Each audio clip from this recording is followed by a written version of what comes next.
No hago más que pensar en tu nombre, lo demás no viene al caso. No hago más que soñar con tu nombre. Oramos, Padre, que tú uses como siempre a tu siervo, como lo estás haciendo en estos días, con sencillez, con humildad, con poder, con unción, con gracia y con sabiduría, Padre. Oramos, Padre amado, Señor, que tu palabra en esta mañana pueda encontrar buena tierra. La semilla siempre es buena, que la tierra en esta mañana también lo sea, Señor, y podamos atesorarla y dar fruto para aquello que tú la envías. Te damos muchas gracias, Señor, por ello, en el nombre de Jesús. Amén. Bueno, invitamos a Marcos, Dios te bendiga. Bienvenido. Fuerte aplauso en esta mañana. Bueno, pues muchas gracias por la invitación, por estar aquí, por poder compartir este tiempecito juntos con los guapos y las guapas. Nadie dice amén. Nada más que para eso hay que tenerlo muy interiorizado, eso de que uno... Muy bien, pues bueno, pues estamos contentos de estar aquí en el aniversario, el 26 aniversario de Rey de Reyes, y compartiendo con la Iglesia y en esta mañana con el liderazgo también. Y me gustaría, no sé, siempre cuando se habla a líderes o a gente que están dirigiendo, pues es un poco, es especial, ¿no? Y estaba orando, pidiéndole al Señor qué podemos compartir para personas que están sirviendo o que están liderando, ¿no? El tema del liderazgo es algo que es una palabra que muchos dicen, ¿no? Que no aparece en la Biblia en ningún lado, esto de líder. Sí aparece la palabra siervo. Y a veces esto del líder pues se malinterpreta o se entiende como de una forma equivocada, ¿no? El líder, que viene del inglés, significa guiar, simplemente es el que está guiando al resto o el que tiene capacidad de conseguir que otros le sigan. Y eso es algo importante, algo que el Señor da y que cuando Dios nos lo da, pues es nuestra responsabilidad utilizarlo correctamente. Y al final, cuando el Señor nos rescata, nos da a todos una capacidad de liderazgo. Siempre. Algunos tienen un ámbito mayor, otros menor, pero el liderazgo al final es influencia. Y creo que todos, cuando hemos recibido al Señor, tenemos una influencia. Y tenemos que ser capaces de primero ser muy conscientes de la influencia que tenemos como personas, que a veces nos parece que lo que hacemos no tiene trascendencia ninguna y no es cierto, está afectando a personas. Ser muy conscientes de eso y luego usarlo correctamente, ¿no? Yo quería leer, invitaros a leer conmigo vuestras Biblias en Isaías, en el capítulo 49, unos versículos en los que Isaías habla de su llamamiento. Aunque el llamamiento de Isaías está al comienzo del libro, pero aquí él habla de algo que tiene que ver con esto, ¿no? Y quería meditar brevemente en este primer tiempo antes del receso, meditar en este pasaje un poquito. Isaías es un profeta, este es un pasaje profético. Isaías es el profeta más mesiánico del Antiguo Testamento. Es un profeta que contiene muchísimas profecías acerca de Jesús. Es un profeta que profetiza más o menos en el siglo 8 a.C., por ahí por el 770, va desde el rey Azarías o Ucías hasta el final de Manasés. El rey Manasés tiene varios... Es un hombre con una gran... Aunque no tenemos mucho de sus hechos, como Elías o Eliseo, nos quedan sus escritos. Y en los escritos se ve claramente su posicionamiento. Es un hombre que siempre está a favor del pueblo y siempre se pone entre el pueblo y Dios, ¿no? Cuando, por ejemplo, él profetiza durante el reinado final de Azarías o del rey Ucías, cuando Acaz, por ejemplo, que sale a la guerra contra Damasco y contra el norte de Israel, porque Israel había quedado reducido a dos partes, las tribus de Israel y Judá, por otro lado, y él pelea contra el norte de Israel y contra Damasco y quiere aliarse con Asiria, y Isaías se opone a la alianza con Asiria, porque él siempre habla de que Dios está por su pueblo y de que el pueblo necesita alianzas raras para combatir, ¿no? O cuando Ezequías sale contra Siria y se quiere aliar con Egipto, él se opone y siempre defendió la resistencia de Jerusalén y siempre estuvo al lado del pueblo y siempre anunciando que Jehová traería redención, que Jehová traería poder a su pueblo y que los sacaría adelante. Ese era siempre su mensaje. Su obra demuestra que era un hombre, un gran poeta, brillante, novedoso y muy mesiánico, Isaías. El libro está dividido en dos partes. Cuando se encuentran en el Mar Muerto, los rollos del Qumran que se descubrieron, aparece el libro íntegro de Isaías y aparecen cosidas las dos partes, ¿no? Porque se ve que hay dos partes claramente diferenciadas, pero lo que las une es el hilo mesiánico, la profecía mesiánica, que significa la profecía hacia Jesús, que apunta hacia que el Mesías vendría, y ese es su hilo conductor, es la visión. Y este pasaje que vamos a leer, Isaías 49, es uno de los cantos mesiánicos, que se conocen como cantos mesiánicos también, y que habla del llamado de Dios sobre Isaías. Dice esto Isaías 49, leyendo desde el versículo del 1 al 7. Dice: oídme costas y escuchad pueblos lejanos. Jehová me llamó desde el vientre, desde las entrañas de mi madre tuvo mi nombre en memoria, y puso mi boca como espada aguda. Me cubrió con la sombra de su mano y me puso por saeta bruñida. Me guardó en su aljaba y me dijo: mi siervo eres, oh Israel, porque en ti me gloriaré. Pero yo dije: por demás he trabajado, en vano y sin provecho he consumido mis fuerzas. Pero mi causa está delante de ti, Jehová, y mi recompensa con mi Dios. Ahora pues, dice Jehová, el que me formó desde el vientre para ser su siervo, para hacer volver a él a Jacob y para congregarle a Israel, porque estimado seré en los ojos de Jehová, y el Dios mío será mi fuerza. Dice: poco es para mí que tú seas mi siervo para levantar las tribus de Jacob y para que restaures el remanente de Israel. También te di por luz de las naciones para que seas mi salvación hasta lo postrero de la tierra. Así ha dicho Jehová, Redentor de Israel, el santo suyo, al menospreciado de alma, al abominado de las naciones, al siervo de los tiranos. Verán reyes y se levantarán príncipes y adorarán por Jehová, porque fiel es el santo de Israel, el cual te escogió. Amén. Amén. Esto es palabra de Dios para Isaías. Él está proclamando lo que Dios le dijo, y es palabra del Señor para nosotros también en esta mañana, que yo quisiera brevemente dejar en nuestro corazón en esta mañana como líderes y como personas que sirven al Señor. Este lema, te bendeciré y serás bendición, que nos está siendo como marco en estos días, una idea, una visión tan importante. Somos bendecidos no para retener una bendición, sino para ser bendición a otros, con esa bendición con la que hemos sido bendecidos. Es básicamente lo mismo que Dios le está diciendo a Isaías. Le está diciendo: te he escogido, he puesto mi bendición sobre ti, he puesto mi bendición sobre ti para que seas bendición a otros, ¿no? Y lo que a mí me llama la atención, que quería desgranar algunas cosas que aquí dice Dios a Isaías, como persona escogida. Una de las cosas que primeramente me llama la atención es que es algo que siempre ocurre. Dios habla, Dios dice: oídme costas, escuchad pueblos lejanos. Dios habla, Dios lanza su voz y dice algo, y lanza un mensaje, y el mensaje de Dios siempre es verdad.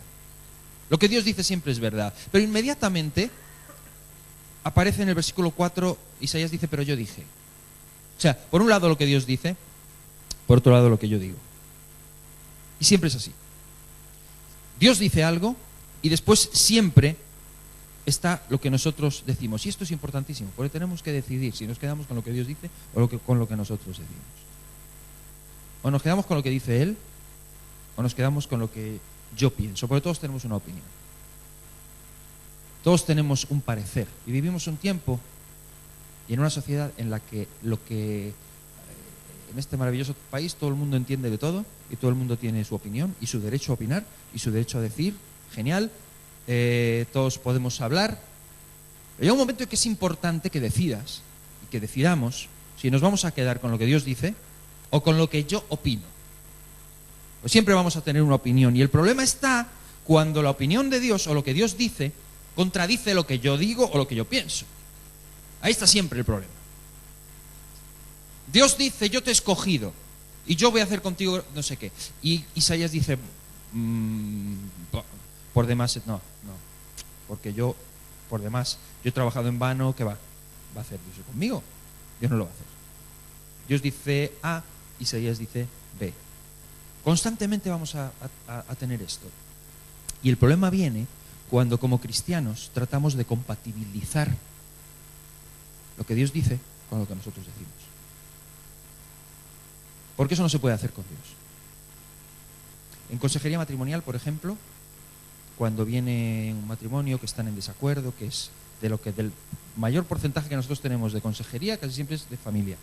Temas matrimonial, temas de matrimonios, padres, hijos padres, hermanos, hermanas, esposos, esposas, etcétera, etcétera. Entonces, cuando escuchas, siempre una de las cosas en consejería siempre es que tienes que escuchar las dos partes. Y escuchas a uno, escuchas al otro, y siempre deberíamos saber que de cada historia hay como mínimo 2 versiones, como mínimo. Cuando no hay 3 y hay hasta 4 a veces. Entonces, escuchas y ves las versiones, entonces pones toda la información sobre la mesa.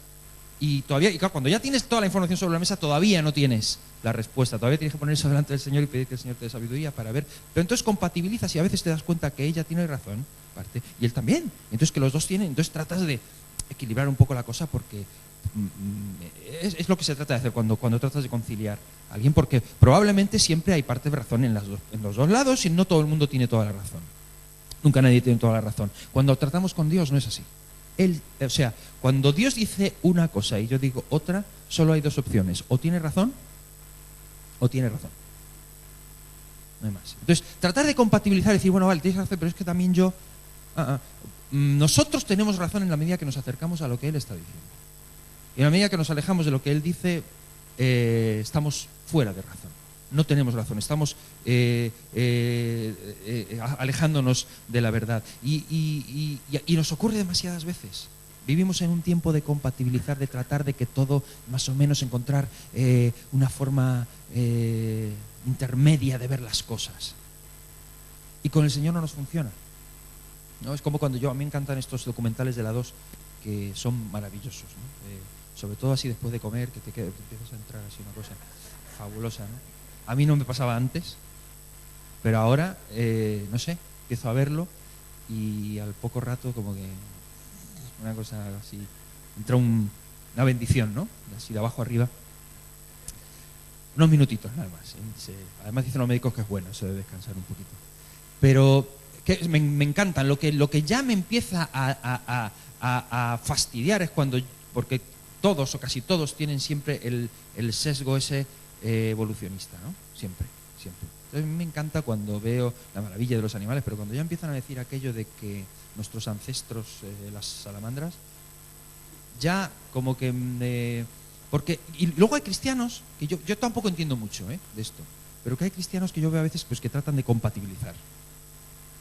O sea, sí, el Señor creó, pero también las teorías... Y yo no sé, yo entiendo que haya un proceso hasta cierto punto, puedo entender algunas cosas, pero llega un momento en el que la palabra de Dios dice que Dios hizo al hombre a su imagen y semejanza. Yo no sé nada, pero solo sé que Dios tiene razón y que hay puntos en los que yo ya no puedo tratar de compatibilizar más lo que el hombre dice. Al final, lo que el hombre dice me tiene bastante sin cuidado y tengo que quedarme con lo que el Señor dice, y con lo que Dios dice no significa que lo entienda todo, pero significa que le creo a Él. Ese es un paso importantísimo, ¿no? Entonces, es terrible cuando tratamos de compatibilizar lo que Dios dice con lo que nosotros decimos. Y mucho peor cuando lo hacemos como líderes. Y lo hacemos mucho. Y muchas veces tratamos de compatibilizar cosas con el Señor y tratar de un poquito ganar esa batalla de discusión con Él. En cosas como pecado. En cosas como integridad.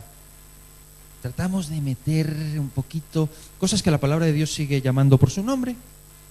Y nosotros decimos, bueno, ya, pero yo no sé, yo sé que aquí no. En Valencia no. Pero en Madrid llegan hermanos y de pronto tienes a alguien en el liderazgo o alguien que está sirviendo y resulta que está viviendo con su novia. Yo sé que aquí no. En Valencia no pasa nunca. Pero en Madrid...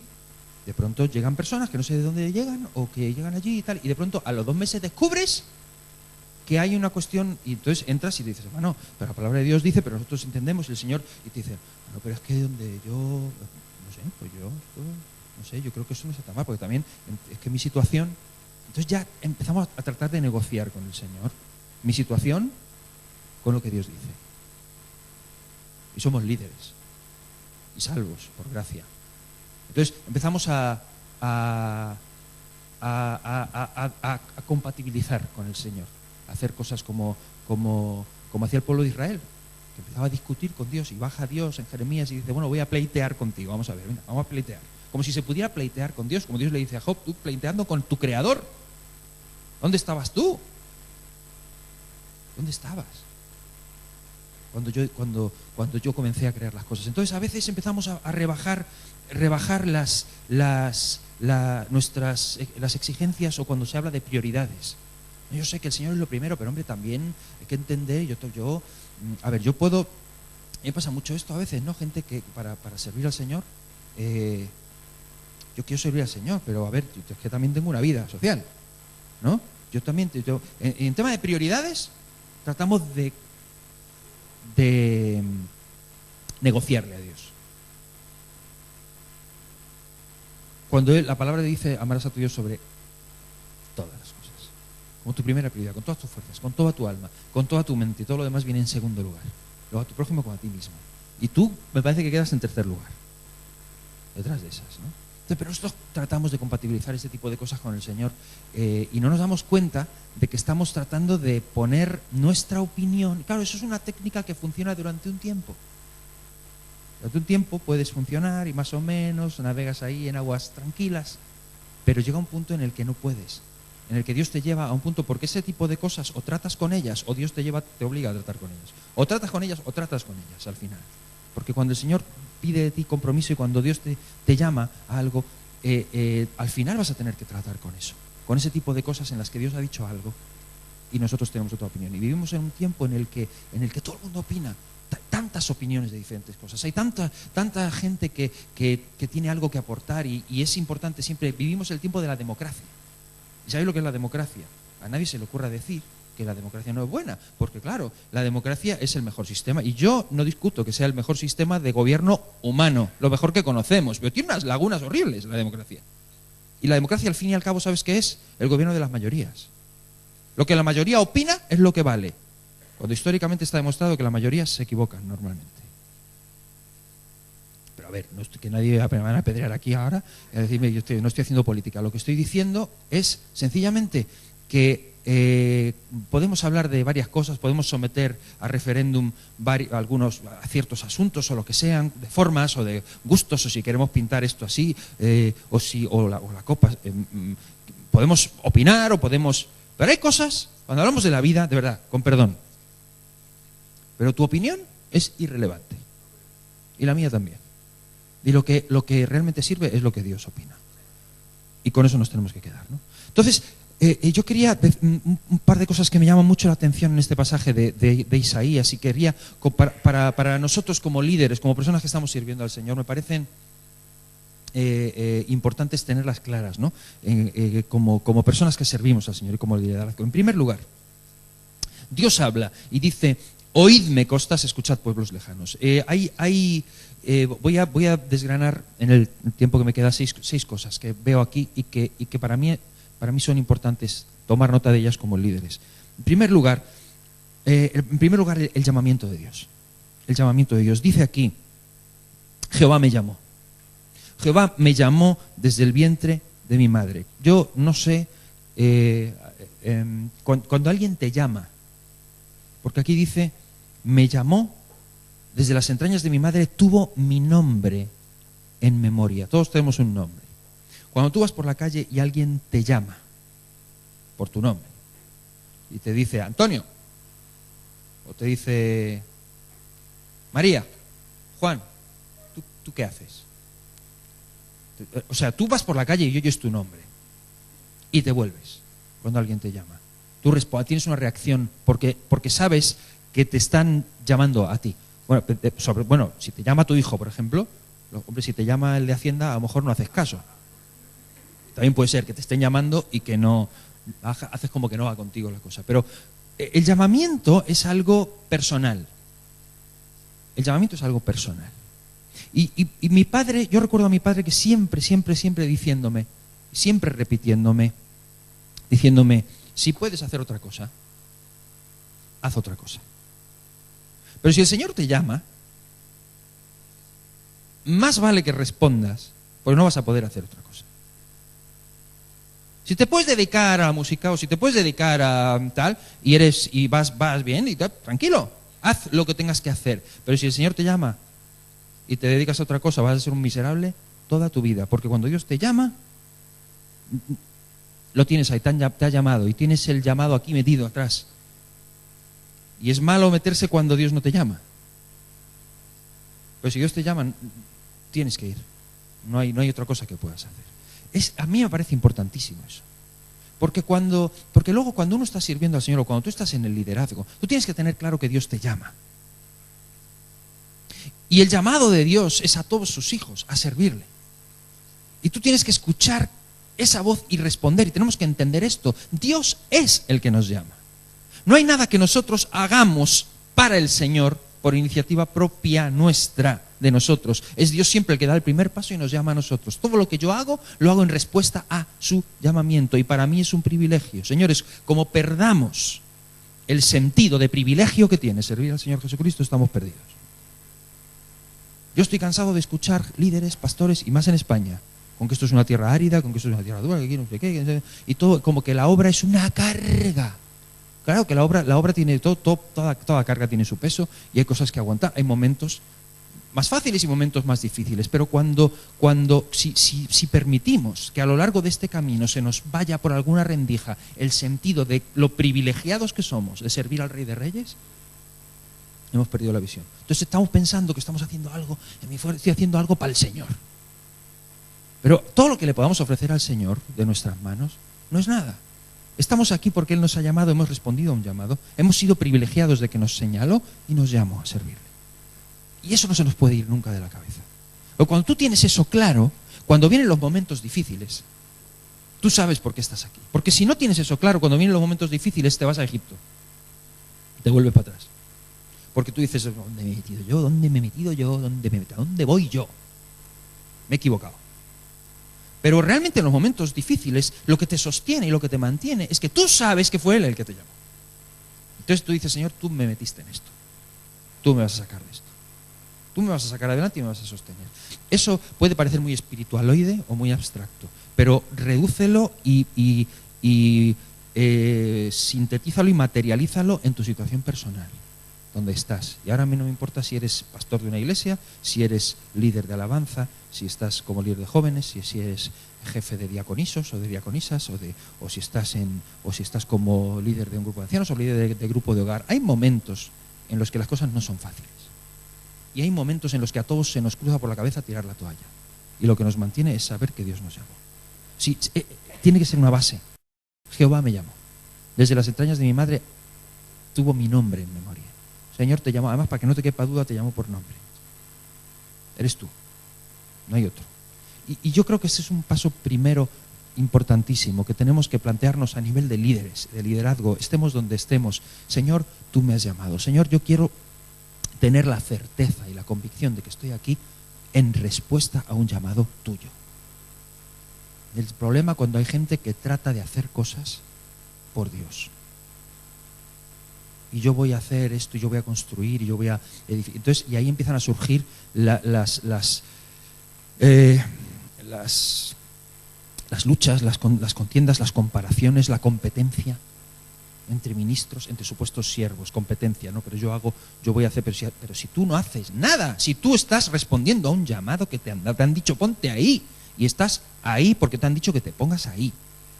Entonces, si lo haces bien y barres bien ahí, pues ya lo dijo el Señor, pues puedes entregar la escoba cuando termines y decir, pues si soy un siervo inútil, si lo único que he hecho ha sido lo que me ha dicho que haga, ¿no? No me ha dicho que hiciera eso, pues lo que he hecho. Ya está. Y además es un privilegio. Además es un privilegio. Siempre en todas las iglesias, hermanos, funciona el principio dicen que el 20-80, que se llama, ¿sabéis lo que es, no? Que el 20% trabajan y el 80% miran. O sea, que el 20% pone a funcionar toda la maquinaria. En las iglesias evangélicas, de España por lo menos, yo creo que el porcentaje baja todavía. Es como el 5 o el 9% trabajan y el resto disfrutan del trabajo. Entonces, ¿qué pasa? Que los 4 de siempre se queman. Entonces es muy habitual y muy fácil ir por las iglesias y escuchar las quejas de los que trabajan. Tienes a los típicos hermanos que son fieles, son comprometidos, tienen no sé qué, pero nadie quiere quedar con ellos ni hablar porque cuando quedas con ellos lo que vierten es una cantidad de frustración y de queja y de madre mía. Escucha, y es verdad, y a veces entre siervos pues nos contamos nuestras penas los unos a los otros, claro que sí, y lloramos juntos, pero lo que yo quiero aquí plantar una pica en Flandes en el sentido de que tenemos que regresar al sentimiento de privilegio. Señores, es un privilegio. Servimos al Rey de Reyes. Si pudiéramos trazar una línea desde Valencia hasta Nueva York, imaginaria, una línea recta, y esa línea simbolizara tu vida, el tiempo de existencia tuyo, los 70 o 80 años que Dios te da en esta tierra, empezando en Valencia, ¿hasta dónde llegarían? ¿Sabes cuántos serían? No sales ni del barrio. Porque es eternidad lo que Dios te ha dado. O sea que es que nos concentramos en estos 80 años que estamos aquí pensando que esto es todo. Y esto es un soplo.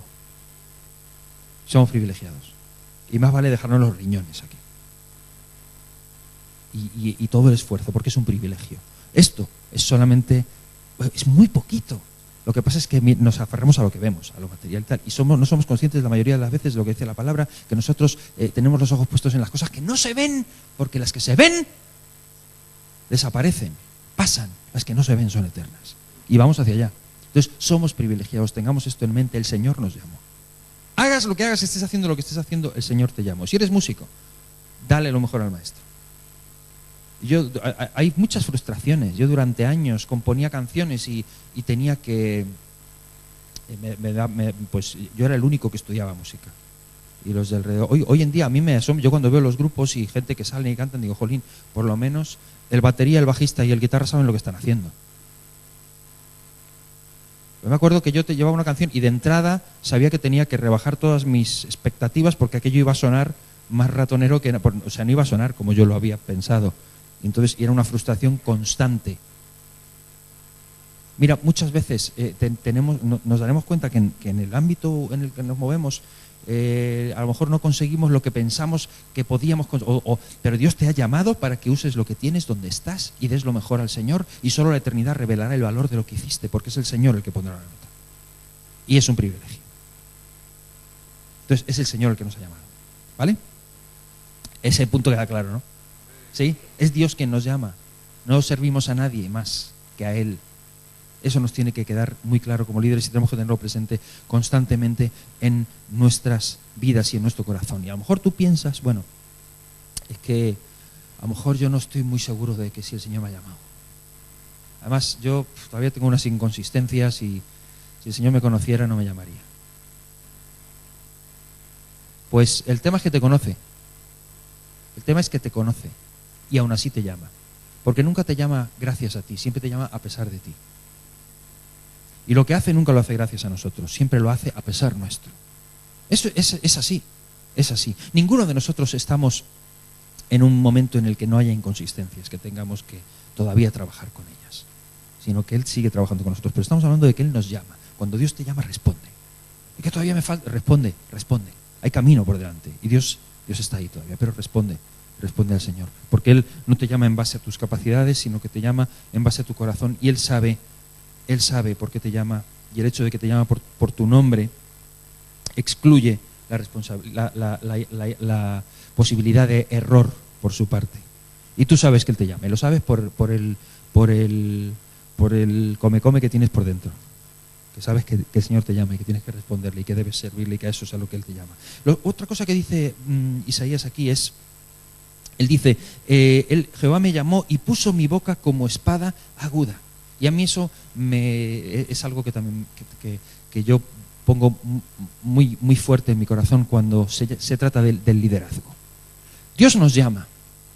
Cuando Dios nos llama hay algo que Él hace que Isaías lo define aquí como poner nuestra boca como espada aguda. En otras palabras, que la boca la tenemos para algo más que para comer.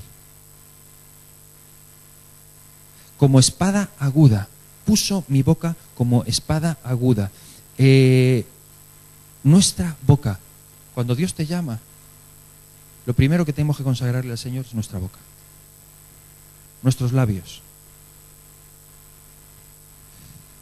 No solamente en alabanza y en adoración a Él, sino hacia los demás. Cuando Dios nos llama, Dios abre nuestros ojos para una serie de cosas y empezamos a ver cosas que antes no veíamos. Y cuando Dios nos llama, nos pone para que hablemos. Para que hablemos. Y para que usemos nuestra espada. Y la espada en el contexto, bueno, si queremos darle el simbolismo, siempre es un símbolo de justicia la espada, ¿no? No estamos hablando aquí de espada de ir cortando cabezas, ni de ir dando sablazos a nadie, pero sí la espada como la espada del Espíritu, como la espada que es la palabra, como la espada que trae justicia, que implanta justicia. Cuando Dios nos llama, nos pone como elementos para impartir justicia y hacerlo a través de nuestra palabra, hacerlo a través de nuestra boca. No puede ser que alguien a quien Dios, si Dios te llama a un liderazgo, a estar presente, a estar al frente de algo, Dios te llama para que empieces a implantar justicia con tu boca. No puedes callar lo que Dios te habla. No puedes callar lo que el Señor pone dentro de ti. Es para que actúes y para que lo hagas llevando la palabra. Que tu boca sea consagrada. No es posible que nuestra boca, que estemos todavía, que nuestra boca no esté consagrada a lo que la palabra de Dios dice. Que lo que hable nuestra boca tiene que ser lo que Dios pone en nuestro corazón. Que nos tenemos que dar cuenta que cuando el Señor nos llama, es para que donde vayamos, hagamos una diferencia con nuestras palabras. Y yo no sé si esto lo habéis notado alguna vez, pero que cuando Dios te llama ya en el lugar de liderazgo o en el lugar de fuera de la iglesia, por donde vayas, pero que cuando tú hablas hay algo que está ocurriendo. Yo quiero ser muy consciente de eso. Yo no quiero andar diciendo estupideces. Yo entiendo que siempre hay momentos en los que contamos chistes, en los que nos lo pasamos bien, etcétera, etcétera, etcétera, etcétera. Pero que el sentido de nuestra vida aquí ha cambiado. Es otro. Dios nos ha llamado. Dios nos ha llamado, hemos respondido a ese llamado. A partir de ahí, cuida lo que hablas. Porque tu boca ha sido llamada a ser una espada por donde vayas. A que lo que tú hablas afecte a otros. Y yo me he dado cuenta de eso. Yo a veces he dicho cosas y pasado el tiempo, ha habido gente que me ha dicho, es que tú dijiste, y yo ni me acuerdo. Y no me doy ni cuenta de lo que afecta, lo mucho que afecta, lo que alguien a quien Dios pone en un lugar, lo que tú hablas y lo que tú dices. Y hay personas que han caído en el error o que han tomado decisiones incorrectas por lo que el líder dijo, por lo que la persona que estaba al frente habló. Cuando Dios nos llama y le respondemos a Él, hay una responsabilidad tremenda en lo que sale de nuestra boca, en lo que son nuestras palabras. Entonces, ¿qué es lo que vamos a hablar? Yo digo una cosa, lo único que vale la pena de verdad es esta palabra. Líderes que no conocen la Biblia son líderes que trabajan en sus propias fuerzas. Líderes que no comen de esto nunca podrán sacar por su boca esto. Hoy yo leo muchísimo. Yo soy un gran lector. Yo siempre lo digo. Yo crecí sin televisión y aprendí a leer. Y leo hasta el día de hoy. Leo muchísimo. Leo, yo no sé, como 2 libros al mes, por lo menos. Pero te digo, lo que más leo es esto. La palabra de Dios la conozco. De la abundancia del corazón habla la boca. Cuando tú comes de esta palabra tiene la particularidad de que sale por tu boca en el momento más inesperado, en las situaciones más concretas, en las que tú no sabes qué decir. Hay versículos, hay palabras, porque hay palabra para todo, y es una espada. Cuando Dios te llama para algo, antes de decir, bueno, sí tengo que desarrollar mis actividades, ¿cómo voy a hacer esta labor? Escucha, cuida lo que comes. Cuida lo que metes en tu mente. Es tremendo y lamentable a veces. Yo leí algunas estadísticas, ¿no?, en las que se hacían en pastores en Estados Unidos, ¿no? Pastores, y que sé que hacen mucho, hay una Barna, creo que se llama, que hacen hacen estadísticas así, ¿no?, de sondeos, ¿no? Y hablaba del porcentaje de pastores que consumen pornografía.